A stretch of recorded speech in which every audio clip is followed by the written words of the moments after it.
बच्चों, आज हम कक्षा 9 पाठ्य पुस्तक स्पर्श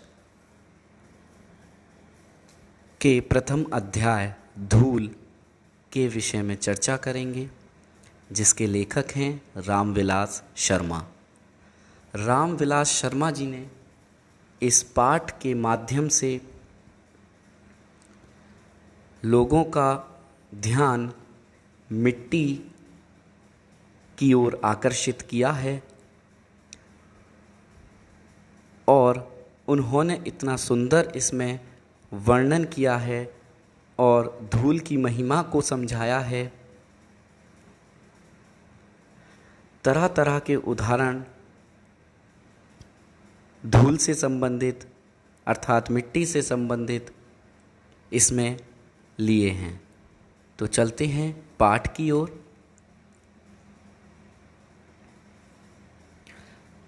हिंदी कविता की सबसे सुंदर पंक्तियों में से एक यह है, जिसके कारण धूलि भरे हीरे कहलाए। अर्थात मातृभूमि की मिट्टी में लौटकर खेलकर एक बच्चा क्या होता है, बड़ा होता है। जो उसका बचपन होता है वो मिट्टी में खेलता है और उसी में वो बड़ा होता चलता है। वहीं मातृभूमि से उसे गुणी बनाकर हीरे के समान मूल्यवान, चमकदार अर्थात सबका प्रिय बनाती है। जो हमारी मातृभूमि है वो उसे क्या करती है, गुणी बनाती है, हीरे के समान मूल्यवान बनाती है, चमकदार बनाती है और सबका प्रिय बनाती है। अर्थात यहाँ पर जो लेखक हैं उन्होंने एक बच्चे की, एक शिशु की तुलना एक हीरे से की है कि जैसे हीरा एक मूल्यवान होता है, एक गुणी होता है, उसमें चमक होती है और सबके लिए ही सबका प्रिय होता है, उसी प्रकार एक शिशु भी सबका प्रिय होता है। अब पाठ को आगे देखते हैं। हीरे के प्रेमी तो शायद उसे साफ सुथरा खरादा हुआ का आप अर्थ जानते ही होंगे। खरादा का मतलब होता है रंगकर चिकना बनाने की क्रिया, जिसे बोलते हैं खरादा। आँखों में चकाचौंध पैदा करता हुआ देखना पसंद करेंगे। अर्थात जो हीरे के प्रेमी होते हैं उन्हें हीरा जो एकदम साफ सुथरा खरादा हुआ और ऐसा हो कि आँखों में चमक पैदा कर रहा हो, ऐसा ही उन लोगों को हीरा पसंद होता है। परंतु हीरे से भी कीमती जिस नयन तारे का जिक्र इस पंक्ति में किया गया है वह धूलि भरा ही अच्छा लगता है। जो ऊपर हम पंक्ति पढ़ी थी अभी, उसमें जो हीरे का जिक्र किया गया है वो धूलि भरा ही अच्छा लगता है। अर्थात शिशु, एक बच्चा, वो धूल से भरा, मिट्टी से सना हुआ, में सना हुआ ही अच्छा लगता है। जिसका बचपन गांव के गलियारे की धूल में बीता हो। गलियारे का अर्थ होता है पतले रास्ते, तो गांव के पतले रास्तों की धूल में बीता हो। देखिए, आज के युग में मैं बात कर रहा हूँ, आज का युग, आधुनिक युग और जो प्राचीन युग था हमारा, उसमें बहुत अंतर है। पहले इतने मकान, सड़कें, पक्की जो सड़कें हैं ये नहीं हुआ करती थी, हर जगह मिट्टी धूल देखने को मिल जाती थी। उसका वर्णन भी अभी हम आगे पाठ में करेंगे। लेकिन जो गांव हैं आज तो उनमें भी सड़कें पक्की हो गई हैं, लेकिन कुछ समय पहले गांवों में मिट्टियां ही गलियों में होती थीं। घर भी जो लीपे पोते जाते थे वो भी मिट्टी से ही होते थे, गोबर मिट्टी का वहाँ प्रयोग किया जाता था। और वहाँ के जो बच्चे होते थे, जो शिशु होते थे, छोटे छोटे बच्चे होते थे, वो मिट्टियों में ही खेलते थे और उन्हीं में ही बड़े हो गए। तो यहाँ पर वो वही वर्णन कर रहे हैं लेखक कि जिसका बचपन गांव के गलियारे की धूल में बीता हो, वह इस धूल के बिना किसी शिशु की कल्पना कर ही नहीं सकता। फूल के ऊपर जो रेणु उसका श्रृंगार बनती है, रेणु मतलब फूल के ऊपर, यहाँ पर रेणु का अर्थ है धूल। फूल के ऊपर आपने देखा होगा धूल जमी हुई होती है, उससे भी उसकी सुंदरता बनती है। वहीं धूल शिशु के मुंह पर उसकी सहज पार्थिवता को निखार देती है। वहीं पर जो धूल है, जब उसके मुख पर मिट्टी लग जाती है तो वह और भी सुंदर लगने लगता है। अभिजात वर्ग ने प्रसाधन सामग्री में बड़े बड़े आविष्कार किए। अभिजात मतलब उच्च वंश के जो लोग होते हैं उन्हें अभिजात बोला जाता है। उन्होंने श्रृंगार के जो आपके सामग्री होती है, सामान होते हैं, उसमें बड़े बड़े आविष्कार किए हैं। अब यहाँ तुलना किससे कर रहे हैं? श्रृंगार से, कि श्रृंगार के इतने सारे प्रोडक्ट जो होते हैं हमारे कॉस्मेटिक के जो प्रोडक्ट हैं जिनका यूज़ हम सौंदर्य प्रसाधन के लिए करते हैं, उन्होंने बहुत से आविष्कार किए। लेकिन बालकृष्ण के मुख पर छाई हुई वास्तविकता गोधूली की तुलना में वह सभी सामग्री क्या धूल नहीं हो गई। उनका कहना है कि जो बच्चा है उसके मुंह पर लगी जो धूल है वह उसके आगे जो जितने भी सौंदर्य प्रसाधन सामग्री है, श्रृंगार की सामग्री है, वह सभी फीकी लगती हैं, सभी को धूल के समान कह रहे हैं। गोधूली एक शब्द आया है। गोधूली का अर्थ होता है गाय के खुर से निकलने वाली धूल।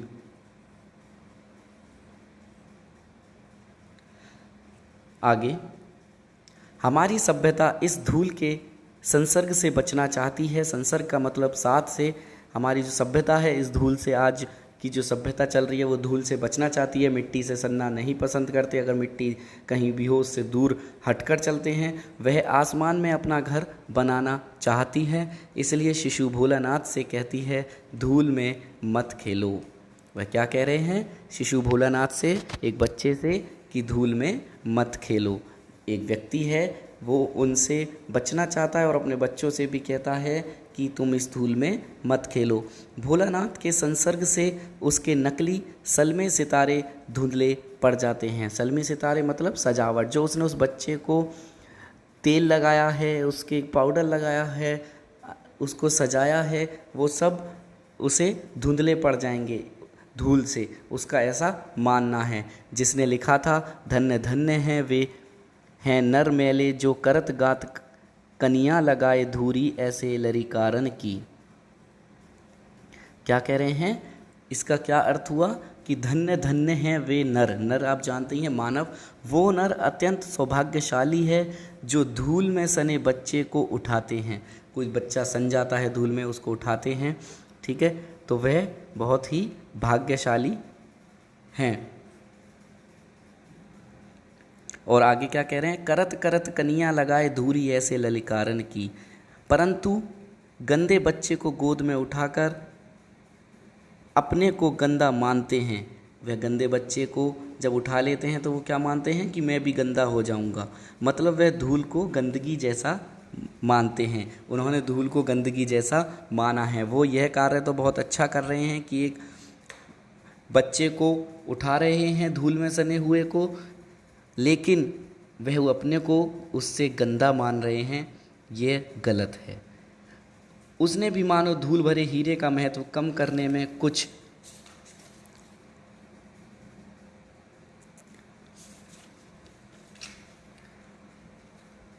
धूल भरे हीरे का महत्व कम करने में कुछ उठा न रखा था।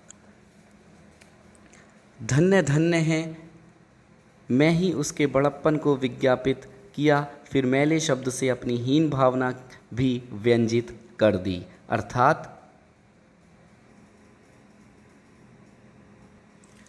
अर्थात वह क्या कहना चाहते हैं कि धन्य धन्य में ही उसने बड़प्पन को विज्ञापित किया।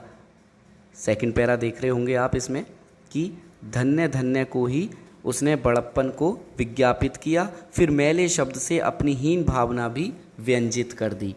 अर्थात क्या कहना चाह रहे हैं? हीन भावना आप जानते ही हैं, अपने आप को कमज़ोर मानने वाला भाव, हीन भावना अपने अंदर। और व्यंजित होता है प्रकट करना, ठीक है। और विज्ञापित सूचित करना, किसी को विज्ञापित करना।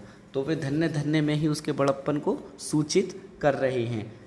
फिर मैले शब्द से अपनी हीन भावना भी व्यंजित कर दी। तो मैंने अभी समझाया ही था, उसी पंक्ति का अर्थ यहाँ पर समझाया है कि पहले तो उसे उठा रहे हैं बच्चे को जो मिट्टी से सना हुआ है, लेकिन वहीं पर अपनी हीन भावना मतलब अपने को कमज़ोर मानने का भाव भी प्रकट वो कर रहे हैं।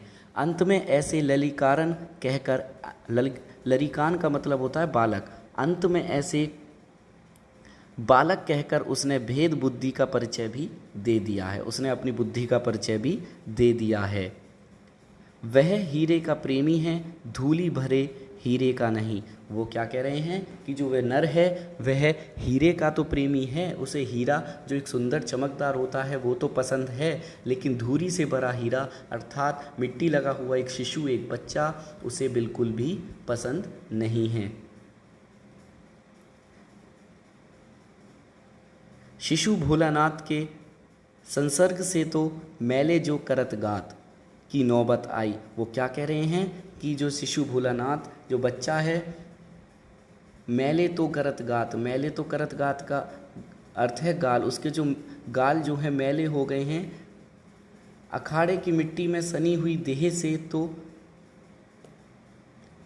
कहीं उबकाई ही आने लगे। जो बचपन में धूल से खेला है, जो बचपन में धूल से खेला है, वह जवानी में अखाड़े की मिट्टी में सनने से कैसे वंचित रह सकता है। वो क्या कह रहे हैं कि जो बच्चा शुरू से ही जो मैले जो करत गात, मतलब जो मैले होते हैं, गाल जिनके सने हुए होते हैं, वो बच्चे जो बचपन से ही मिट्टी में खेलते हैं, अखाड़े की मिट्टी में जो जिनकी देह जो है, जिनका शरीर है वो सना हुआ रहता है। अगर कोई इसे एक आम आदमी, आज आधुनिक युग का आदमी देख ले तो उसे शायद उबकाई आ जाए, लेकिन जो बचपन से ही धूल में खेला है, बचपन से ही मिट्टी में खेला है, वह जवानी में अखाड़े की मिट्टी में सनने से कैसे वंचित रह सकता है। लेखक का मानना है कि वो बड़ा होकर भी उस मिट्टी को गलत नहीं मान सकता, उससे दूर नहीं भागता, उसे वह मिट्टी बहुत अच्छी लगती है, रहता है तो उसका दुर्भाग्य है और क्या। और कह रहे हैं कि जो बचपन में खेला और बड़े होकर फिर अलग हो गया, बहुत सारे ऐसे हमें बात देखने को मिल जाएंगी कि जो गांव से बच्चे निकले हैं और मिट्टी में खेल कूद कर बड़े हुए हैं, लेकिन बड़े जब हो जाते हैं उस मिट्टी से घृणा करने लगते हैं, तो ये उनका दुर्भाग्य है।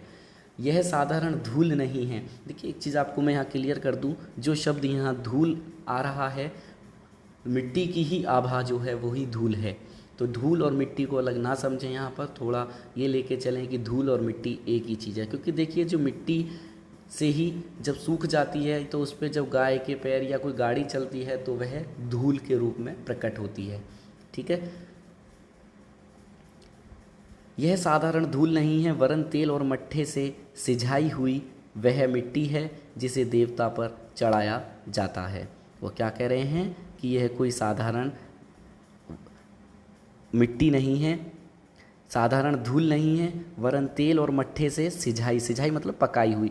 जो एक वो होते हैं अखाड़े में खेलने वाले व्यक्ति होते हैं, उनके क्या होता है, तेल और मट्ठे से सींचकर उस मिट्टी को लगाया जाता है, देवता पर चढ़ाया जाता है, उसके बाद उस खेलते हैं और उस मिट्टी को अपने शरीर पर लगाते हैं, तेल लगाते हैं अपने शरीर पर।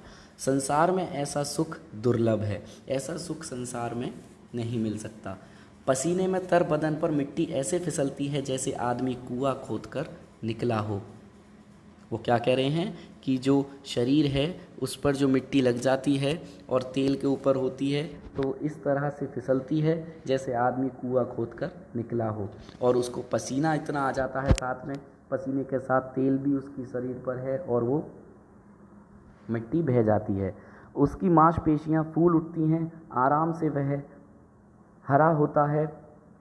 अखाड़े में निर्द्वंद चारों खाने चित्त लेटकर अपने को विश्व विजयी लगाता है। निर्द्वंद मतलब चिंता मुक्त। वह अखाड़े में पीठ के बल लेट जाता है और अपने को विश्व विजयी लगाता है, अपने को जीता हुआ मानता है।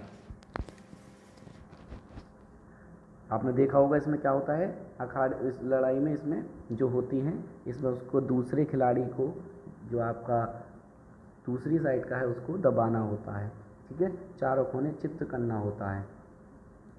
मिट्टी उसके शरीर को बनाती है क्योंकि शरीर भी तो मिट्टी का ही बना हुआ है। ठीक है, शरीर और मिट्टी को लेकर संसार की असारता पर बहुत कुछ कहा जा सकता है, परंतु यह भी ध्यान देने की बात है जितने सार तत्व जीवन के लिए अनिवार्य हैं वे सब मिट्टी से ही मिलते हैं। क्या कहना चाह रहे हैं लेखक कि शरीर और मिट्टी को लेकर संसार की असारता होता है बिना किसी अर्थ के। संसार में बिना किसी अर्थ के पर बहुत कुछ कहा जा सकता है।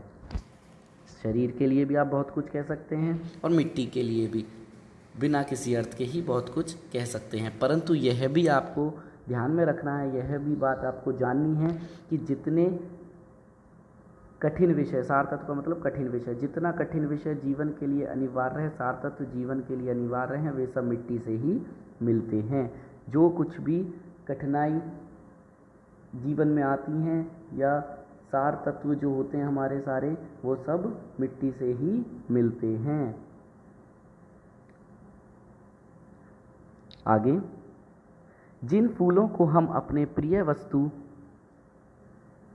वस्तुओं का उपमान बनाते हैं, उपमान का अर्थ होता है उपमा देने वाली कोई वस्तु होती है, उपमान बनाते हैं, वे सब मिट्टी की ही उपज है।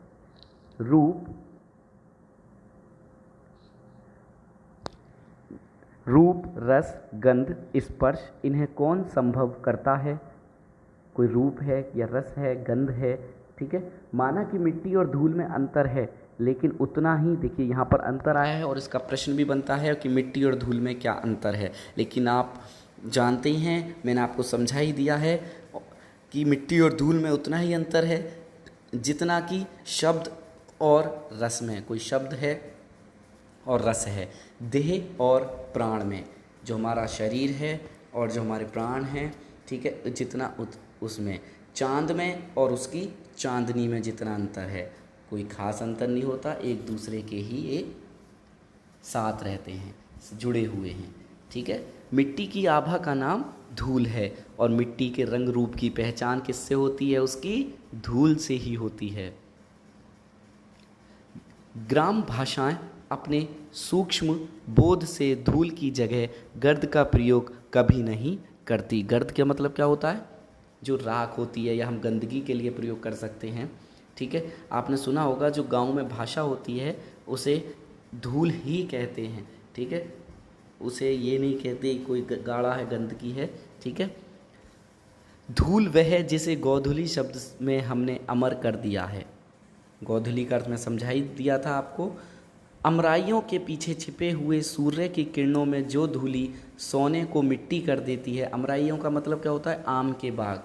तो आम के बागों के पीछे छिपे हुए सूर्य की किरणें, जब सूर्य छिपता है तो आम के बागों की तरफ आप देखेंगे, उनके पीछे जब आपको सूर्य छिपता हुआ दिखाई देगा, जो धूली सोने को मिट्टी कर देती है, जो उनकी जब किरणें छुपती हैं तो उसमें जो धूली होती है, जो धूल होती है, मिट्टी होती है, तो वो सोने को मिट्टी कर देती है।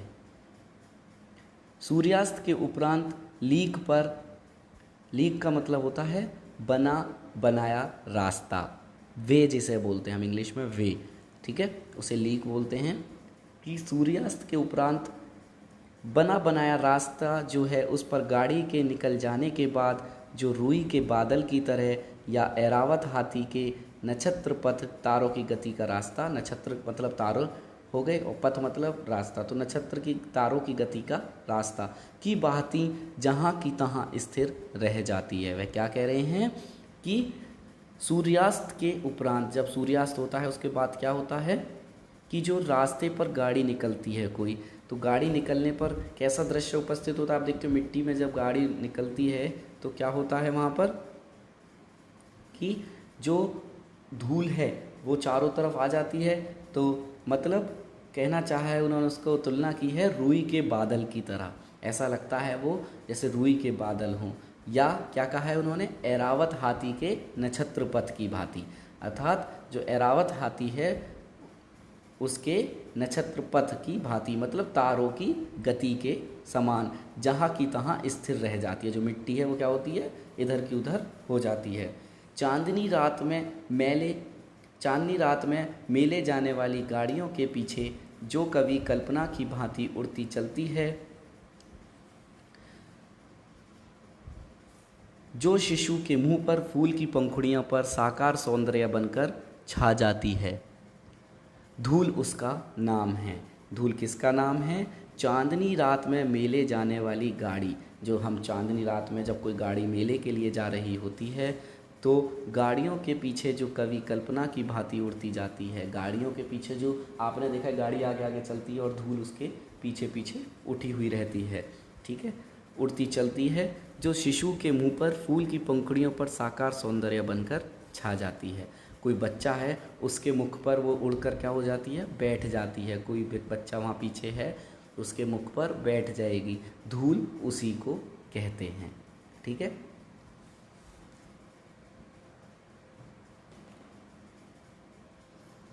गोधूली पर कितने कवियों ने अपनी कलम नहीं तोड़ दी। वह कह रहे हैं कि गोधूली विषय पर कितने ही कवियों ने इसके बारे में लिखा हो, लेकिन यह गोधूली गांव की अपनी संपत्ति है। जो गोधूली है गांव की अपनी ही संपत्ति है, जो शहरों के बांटे नहीं पड़ी। वो क्या कह रहे हैं कि जो गोधूली है गांव की अपनी संपत्ति है, इसको आप शहरों में नहीं देख सकते। शहरों में इसका कहीं पर भी वर्णन नहीं होगा। केवल वर्णन से मतलब है यहाँ पर कहीं भी आपको देखने को नहीं मिलेगी। ये कि गांव की अपनी संपत्ति है। एक प्रसिद्ध पुस्तक विक्रेता के निमंत्रण पत्र में गोधूली की बेला आप जानते हैं समय, गोधूली का समय में आने का आग्रह किया गया था, लेकिन शहर में धूल धक्कड़ के होते हुए भी गोधूली कहाँ। जो एक पुस्तक को बेचने वाले हैं, जो विक्रेता हैं, जो पुस्तकों को बेचते हैं, उनके निमंत्रण पत्र मतलब उनका निमंत्रण आया, जिसमें था कि गोधूली की बेला में, गोधूली का जब समय हो उसमें उन्होंने आने का आग्रह किया था कि इस बेला में आओ, लेकिन शहर में धूल धक्कड़ होता है, गोधूली आपको नहीं मिलेगी। यह कविता की विडंबना थी, और गाँवों में भी जिस धूली को कवियों ने अमर किया है वह हाथी घोड़ों के पग संचालन से उत्पन्न होने वाली धूल नहीं है, वरन गोपालों के पदों की धूली है। जो यह कविता की विडंबना थी, विडंबना मतलब कि छलना थी उसकी, कि और गाँवों में भी जिस धूली को कवियों ने अमर किया है, जो गांव की धूल है उसको कवियों ने अपनी कविताओं में, लेखों में लेखकों ने उसका बहुत सुंदर वर्णन किया है, उसको अमर कर दिया है। वह हाथी घोड़ों के पग संचालन से उत्पन्न होने वाली धूल नहीं, केवल वो हाथी घोड़ों के चलने की से जो धूल उड़ती है वही वह धूल नहीं, वरन गोपालों के पदों की धूली है। वह गोपाल गाय और बच्चे, उनके पदों की धूली है। ठीक है।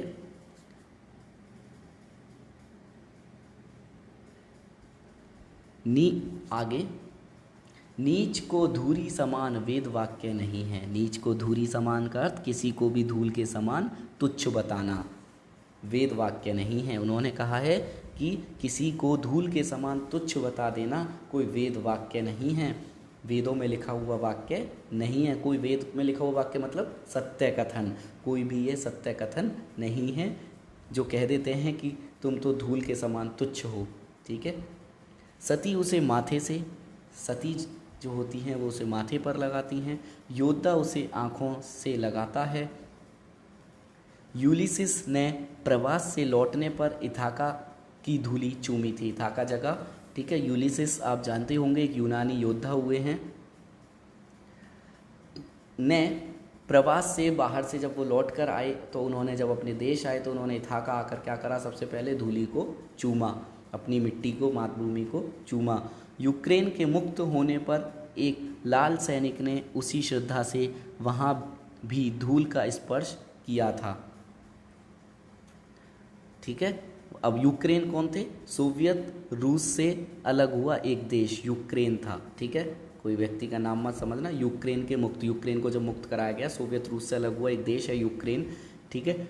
यूक्रेन के मुक्त होने पर एक लाल सैनिक ने उसी श्रद्धा से वहाँ भी धूल का स्पर्श किया था। ठीक है। लाल सैनिक का मतलब कम्युनिस्ट शासन वाले देश का एक सैनिक, जिसको बोलते हैं हम लाल सैनिक। ठीक है। श्रद्धा भक्ति स्नेह इनकी चरम व्यंजना के लिए धूल से बढ़कर और कौन साधन है। चरम का अर्थ आप जानते होंगे, चरम का अर्थ होता है सबसे अधिक। ठीक है।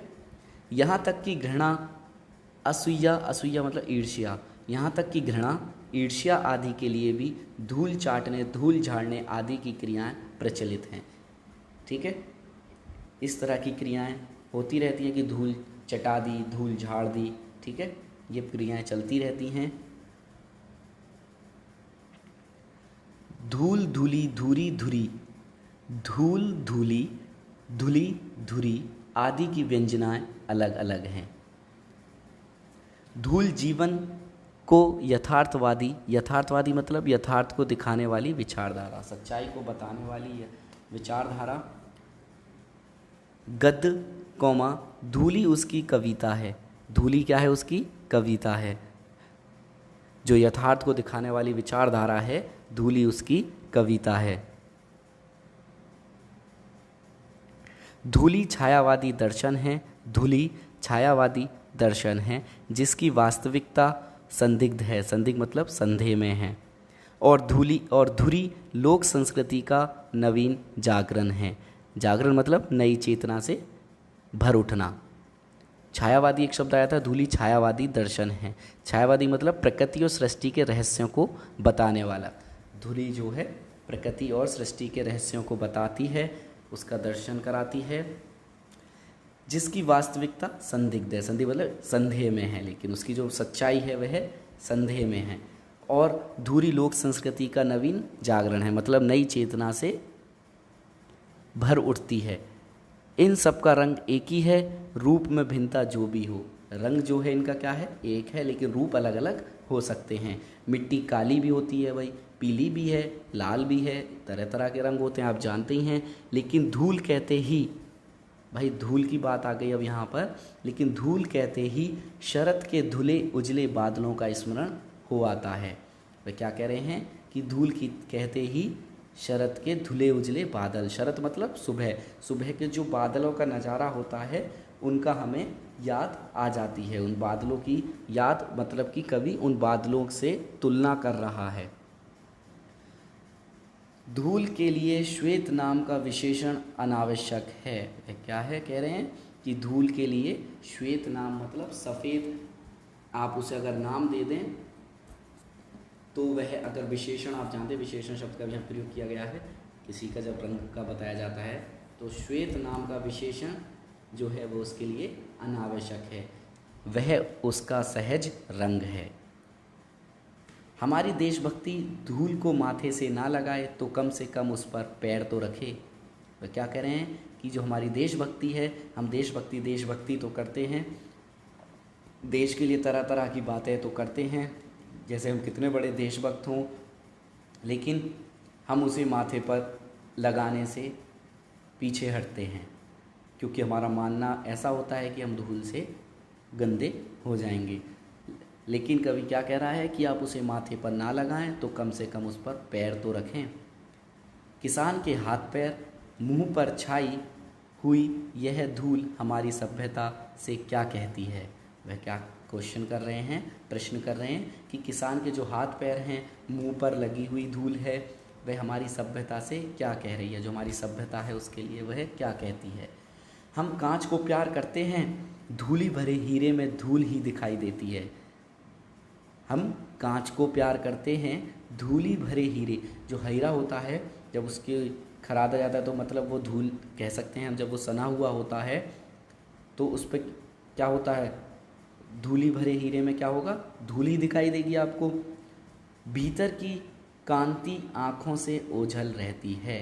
वे क्या कह रहे हैं, लेकिन जो उसके भीतर की चमक है वो हमारे आँखों से ओझल रहती है, वो हमें दिखाई नहीं देती। हमें तो क्या दिख रहा है, ऊपर धूली, केवल धूल दिख रही है, उस पर जमी हुई धूल दिख रही है। लेकिन ये हीरे अमर हैं। देखिए यहाँ हीरे से तुलना एक शिशु की गई थी, पहले भी मैंने आपको बताया था। वो यही कह रहे हैं कि जो एक चमक है आँखों से ओझल रहती है, लेकिन ये हमारे अमर हैं, ये हीरे जो हैं अमर हैं और एक दिन अपनी अमरता का प्रमाण भी जरूर देंगे। ठीक है, आगे। अभी तो उन्होंने अटूट होने का ही प्रमाण दिया है। अभी तो उन्होंने जो ना टूटे, अभी तो उसी का बस प्रमाण दिया है। और एक पंक्ति भी लिखी है यहाँ पर लेखक ने कि हीरा वही घन चोट ना टूटे। हीरा वही है जो एक चोट में नहीं टूटता हो। तो उन्होंने वही कहा है कि एक शिशु जो वो इतना कमज़ोर नहीं होगा, जो इस मिट्टी से खरादा हुआ होगा, इस मिट्टी से पैदा होगा, जो एक जरा सी बात में टूट जाए। अर्थात आप समझ ही गए होंगे कि एक शिशु से हीरे की तुलना की गई है कि हीरा एक चोट में नहीं टूटता। वही एक हीरा है, वही एक शिशु है जो छोटी मोटी बातों से या छोटे मोटे हल्के युद्धों से घबराता नहीं है। और क्या कह रहे हैं आगे, वे उलटकर चोट भी करेंगे और तब कांच और हीरे का भेद जानना बाकी ना रहेगा। वो क्या कह रहे हैं कि वह पलटकर चोट भी कर सकते हैं, लेकिन तब कांच और हीरे का भेद आपको पता चल जाएगा। उसको आपको जानने की फिर कोई ज़रूरत नहीं है कि कांच और हीरे में क्या अंतर है। तब हम हीरे से लिपटी हुई धूल को भी माथे से लगाना सीखेंगे। अर्थात जो बच्चा है उसके अगर धूल लगी हुई है तो हम उससे बचना चाहते हैं, लेकिन फिर हमें उसकी महत्वता का पता चल जाएगा कि जो बच्चा है उसके जो धूल लगी हुई है उसकी अपनी क्या महत्वता है, क्या विशेषता है। तो यहाँ पर आपका पाठ ये पूर्ण हुआ और आशा करता हूँ कि आपको ये समझ में आ ही गया होगा। इसके प्रश्न उत्तर की PDF आपके ग्रुप पर सेंड कर दी जाएगी। धन्यवाद।